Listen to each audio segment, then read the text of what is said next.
Hello, and welcome to this Anatomy Physiology Bio 201 video lecture on the muscular system. I'm Mr. Kennedy, and I'll be your guide as we briefly explore this topic together. We begin today by examining the three types of muscular tissue found in a human body. The three types include the skeletal muscle, cardiac muscle, and smooth muscle. On this table, the three types of muscular tissue are compared one to the next. Skeletal muscle, located in the skeleton, moves bones. It is multinucleate and striated and considered voluntary. Cardiac muscle is found only in the heart, pumps blood. The cells have a single nucleus, are striated, and have intercalated discs. It is involuntary. Visceral or smooth muscle is found in various organs, like your GI tract. Its functions vary, but probably the most well-known is peristalsis. The cells of smooth muscle have one nucleus and no striations and are involuntary. More about skeletal muscle tissue. When thinking of the muscles of the body, we have to start by understanding that a muscle is actually a collection of several smaller parts held together by a variety of membranes and attached to bones using tendons. Take a moment to pause the video and familiarize yourself with the infrastructure of a muscle. Start from the tendon and work your way down through the fascicle to the individual myofibrils and filaments. How muscles are formed. Muscles are formed from myoblasts. Myoblasts fuse to form skeletal muscle fibers as illustrated here. This diagram will provide you with a basic understanding of the microscopic anatomy of a muscle. Here we examine the organization and subdivisions of a fascicle and work our way all the way down to the contractile unit of a muscle known as a sarcomere. Take a moment to pause the video and familiarize yourself with each labeled structure. This is an extremely simplistic overview of the microscopic anatomy of a muscle. And here we have a better depiction of the sarcomere. Again, it's important for you to be familiar with each part labeled in this picture. So pause the video and go over the labeled items. The sarcomere is the contractile or functional unit of the muscle.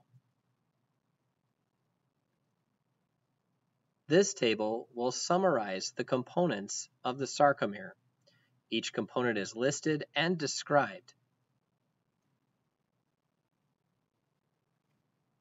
Muscle proteins. Muscle proteins can be divided into three categories: contractile, regulatory, and structural. The contractile proteins include myosin and actin, while the regulatory proteins are troponin and tropomyosin. And then there are a variety of structural proteins, including titin, nebulin, myomycin, and dystrophin. The sliding filament mechanism. The sliding filament mechanism describes the means by which our muscles contract. Myosin is said to pull on actin, causing the thin filament to slide inward. Consequently, the Z-discs of the sarcomere will move toward each other and the sarcomere will shorten. Thanks to the structural proteins, there is a transmission of force throughout the entire muscle, resulting in whole muscle contraction. This graphic will provide you with an illustration noting the changes in the I and H zone as the muscle contracts. At the top of the illustration, we can see a relaxed muscle, and at the bottom, a maximally contracted muscle. This is the events of the contraction cycle. The myosin heads will hydrolyze ATP and become reoriented and energized at the beginning of the contraction cycle. The second step involves the myosin heads binding to actin and forming cross bridges. Third, the myosin cross bridges will rotate towards the center of the sarcomere in what's referred to as a power stroke. And fourth, as the myosin heads bind ATP, the cross bridges detach from the actin, and then the cycle is free to repeat. That brings us to excitation-contraction coupling. Excitation-contraction coupling is a concept that connects the events of a muscle action potential with the sliding filament mechanism.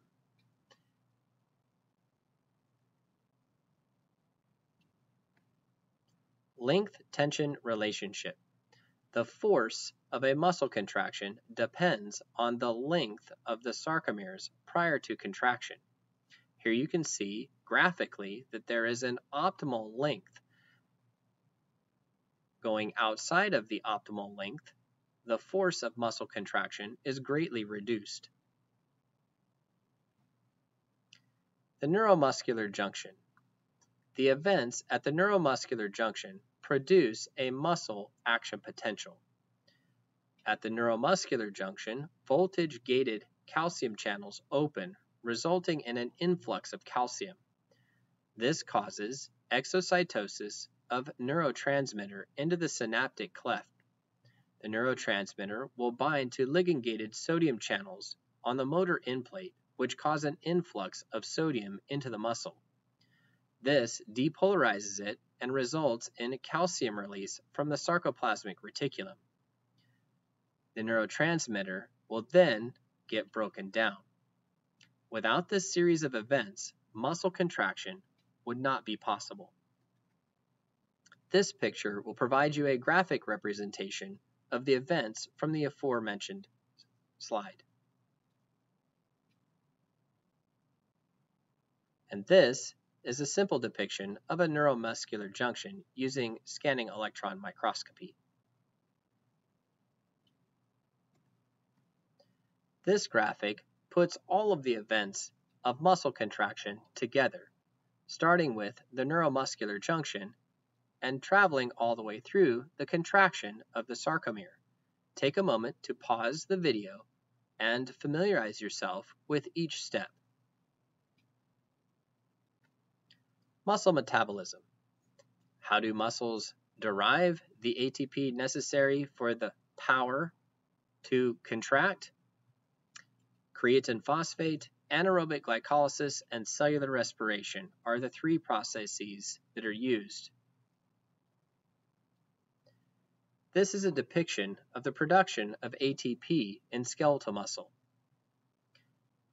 In the top left, we can see how ATP is produced from creatine phosphate. In the bottom left, how ATP is produced from aerobic respiration. And the top right, how ATP is produced from anaerobic glycolysis. Take a moment to familiarize yourself with the major events that are occurring to produce ATP in each of these scenarios. Muscle fatigue. Muscle fatigue is the inability to maintain force of contraction after prolonged activity. It's caused due to inadequate release of calcium from the sarcoplasmic reticulum, the depletion of creatine phosphate, oxygen, and nutrients, the buildup of lactic acid and ADP, or the insufficient release of acetylcholine at the neuromuscular junction. Oxygen consumption. Oxygen consumption after exercise. Why do you continue to breathe heavily for a period of time after stopping exercise? The body, during exercise, reaches what's referred to as oxygen debt.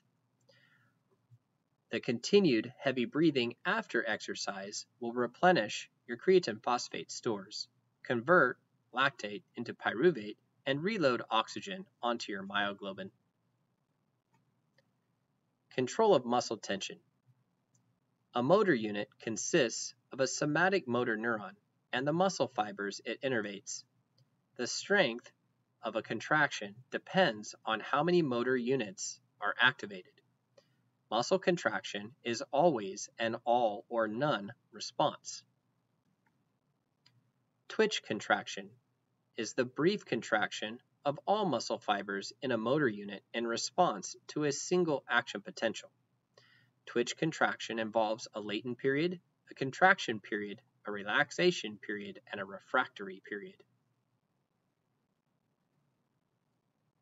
The frequency of stimulation. Wave summation occurs when a second action potential triggers muscle contraction before the first contraction has finished. This wave summation will result in a stronger contraction. Stronger contractions can lead to unfused and fused tetanus. This is a myogram illustrating those events.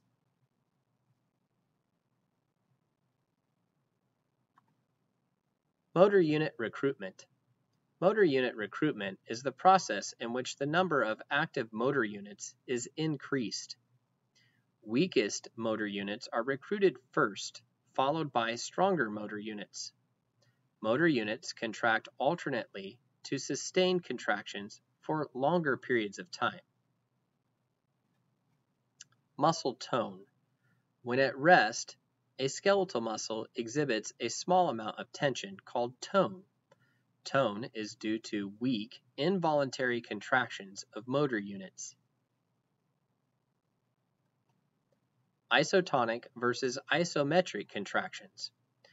Isotonic contractions involve tension that is constant while the muscle length changes. Isotonic contractions can be concentric or eccentric. Isometric contractions involve muscles that contract but do not change length.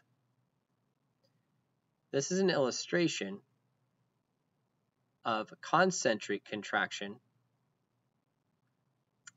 eccentric contraction, and isometric contraction. Skeletal muscle fiber types.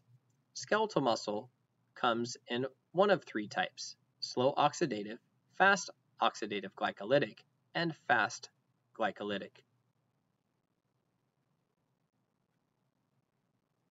Exercise and skeletal muscle. Exercise is important for building skeletal muscle and building skeletal muscle strength. Stretching is also important in maintaining freedom of motion while strengthening the muscle. Cardiac muscle. Cardiac muscle has the same arrangement as skeletal muscle, but also has intercalated discs. This is a light microscope image of cardiac muscle. Note the nucleus and intercalated discs in each cell. Smooth muscle. Smooth muscle contractions start more slowly and last longer than skeletal and cardiac muscle contractions. Smooth muscle can shorten and stretch to a greater extent. This is a light microscope depiction of smooth muscle. Note the lack of striations and the nucleus in the cell. Here we see some depictions illustrating smooth muscle as it relaxes and contracts.